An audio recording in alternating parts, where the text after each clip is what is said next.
கிறிஸ்துவுக்குள் மிகவும் அன்பான தேவ ஜனமே, ஆண்டவராக இயேசு கிறிஸ்துவின் இன்ப இனிய நாமத்தில் இந்த காலை நேரத்தில் உங்கள் வீடுகளுக்கு வந்து உங்களை சந்தித்து உங்களோடு பேசுவதில், ஆண்டவருடைய வசனத்தை கூறுவதில் என் ஆண்டவருக்கு நான் மிகவும் சந்தோஷமாக இருக்கிறேன்.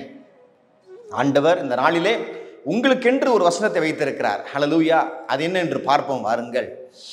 சகரியாவின் தீர்க்கதரிசன புஸ்தகம் 10வது அதிகாரம் 12வது வசனத்தின் முன்பகுதி. நான் அவர்களை கர்த்தருக்குள் பலப்படுத்துவேன்.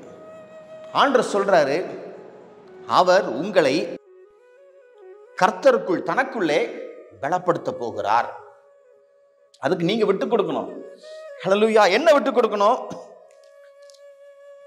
உங்கள் நண்பர்களுக்குள், அதாவது நண்பர்கள் கூட்டத்துக்குள் இருப்பது உங்களுக்கு பலன் அல்ல. உங்கள் குடும்பத்துக்குள் இருப்பது உங்களுக்கு பலன் அல்ல.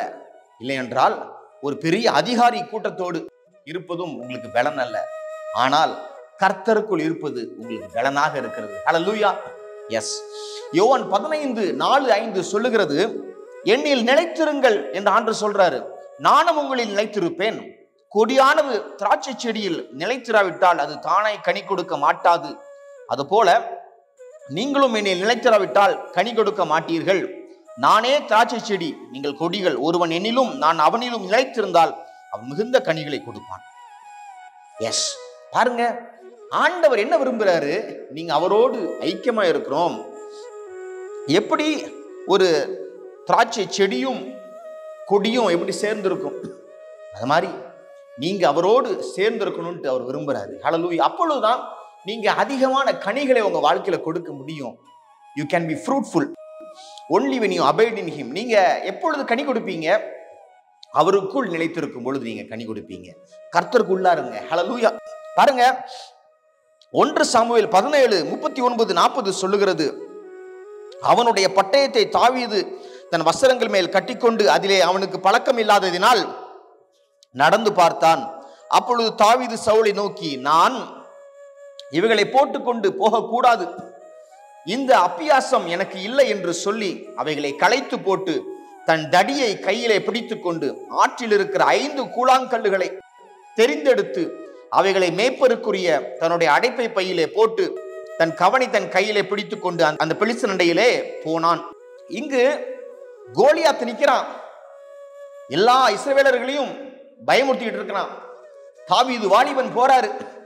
அப்போ சவுல் சொல்றாரு, தம்பி, நீ என்னுடைய ட்ரெஸ் எல்லாம் போட்டுட்டு நட என்று சொல்றாரு. தாவீது சொல்றாரு, அந்த அப்பியாசம் எனக்கு இல்லை, அந்த அவசியம் எனக்கு இல்லை. என்னோடு இருப்பது தேவன். ஹல்லேலூயா! நான் கர்த்தருக்குள் பலப்பட்டிருக்கிறவன்.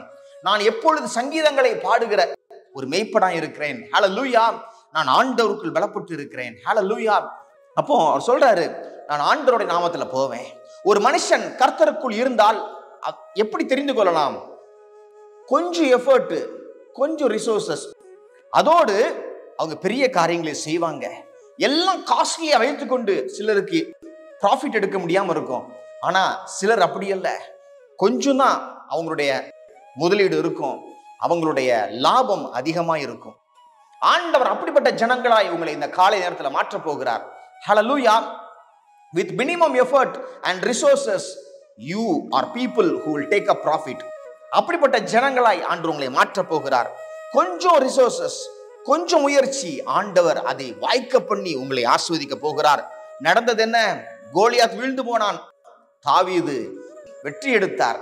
அவருடைய நேம் ஃபேமஸ் ஆயிருச்சு. ஹல்லேலூயா! எஸ். பாருங்க, அப்புறம் அன்னாள் என்கிற அந்த ஸ்திரீயை பார்க்கிறோம், அழுது கொண்டிருக்கிறாங்க. ஹல்லேலூயா! அந்த அவங்களுடைய கணவனுடைய இன்னொரு மனைவி அவங்கள ரொம்ப பேசுறாங்க, உனக்கு குழந்தையே கிடையாது அப்படின்னு சொல்றாங்க. அவங்க என்ன செஞ்சாங்க? கர்த்தருக்குள் பலப்பட்டார்கள். தேவனுடைய ஆலயத்துக்கு போனாங்க, இங்க ஷீலோக்கு போய் ஜெபிச்சாங்க, கண்ணீர் விட்டு தன் இருதயத்தை ஊற்றினார்கள், கர்த்தருக்குள் பலப்பட்டார்கள். அவங்க பின்பதாக துக்க முகமா இருக்கவில்லை என்று நாம் பார்க்கிறோம். தாவீது சிக்லாக்ல இருக்கும் பொழுது தன்னோடு இருந்த எல்லா ஜனங்களும் கல்லெறிய முயற்சி பண்றாங்க. ஏன்? அவங்களுடைய மனைவிகள், பிள்ளைகள் எல்லாரையும் தூக்கிட்டு போயிட்டாங்க. ஒரு கூட்டம் வந்து, எதிராளி கூட்டம் வந்து அப்பொழுது தாவீது, பரிசுத்த வேதாகமம் சொல்லுகிறது, 1 சாமுவேல் 30:6 வசனம் சொல்லுகிறது, தாவீது தன் தேவனாகிய கர்த்தருக்குள் தன்னை திடப்படுத்தி கொண்டான். எஸ், எல்லாரும் உங்களை விட்டு போனாலும் ஒருவர் மாத்திரம் போக மாட்டார், கூட இருப்பார். யார் தெரியுமா? ஆண்டவராகிய இயேசு கிறிஸ்து. தாவீது தன் தேவனாகிய கர்த்தருக்குள் தன்னை திடப்படுத்தி கொண்டான். நீங்களும் தேவனாகிய கர்த்தருக்குள் திடப்படுத்திக் கொள்ளுங்க, கர்த்தருக்குள் பலப்படுங்க. ஆண்டவர் சொல்லுகிறார், நான் அவர்களை எனக்குள் பலப்படுத்துவேன் என்று காலை நேரத்தில் பேசிக் கொண்டிருக்கிறார். நாம் ஜெபிப்போம் வாருங்கள். ஆண்டவரே உமக்கு ஸ்தோத்திரம். ஆண்டவரே, எங்க ஃப்ரெண்ட்ஸ் எங்களுக்கு பலன் இல்லப்பா, எங்க குடும்பம் எங்களுக்கு பலன் இல்லை, எங்க குடும்பம் எங்களுக்கு ஆசீர்வாதம், ஆனா நீங்க தான் எங்களுக்கு பலன் அப்பா. எனக்கு அவனை தெரியும், இவங்களை தெரியும், அந்த அதிகாரியை தெரியும், இந்த அதிகாரி தெரியும் இல்லப்பா, நீங்க தான் எங்களுக்கு பலன், நீங்க தான் எங்களுக்கு பலன் ஆண்டவரே. நாங்கள் எங்கள் துக்கத்திலும் எங்களுடைய சந்தோஷத்திலும் உமக்குள் பலப்பட்டு உமக்குள் நாங்கள் கலிகூறுகிறோம் ஆண்டவரே. இந்த நாளிலே ஆண்டவர் இந்த ஜனங்களை உமக்குள் பலப்படுத்த வேண்டுமாக நான் ஜெபிக்கிறேன். உமையே அவர்கள் பலனாக கொண்டு வாழ வேண்டும் என்று சொல்லி அவர்களை ஆசீர்வதிக்கிறேன் ஆண்டவரே. பெரிய காரியங்களை செய்யும், உம்முடைய நாமத்தை மகிமைப்படுத்தி கனப்படுத்தும். நாளை உங்களுக்கு ஆசீர்வாதமாக இருக்கட்டும் சொல்லி அவர்களை ஆசீர்வதிக்கிறேன் ஆண்டவரே. நீர் அவர்களை ஆசீர்வதி. நன்றி அப்பா, நன்றி செலுத்தி இந்த ஜெபத்தை எங்கள் அன்பர் இயேசு கிறிஸ்துவின் நல்ல நாமத்தில் எடுக்கிறோம் எங்கள் வல்ல பிதாவே. ஆமென்.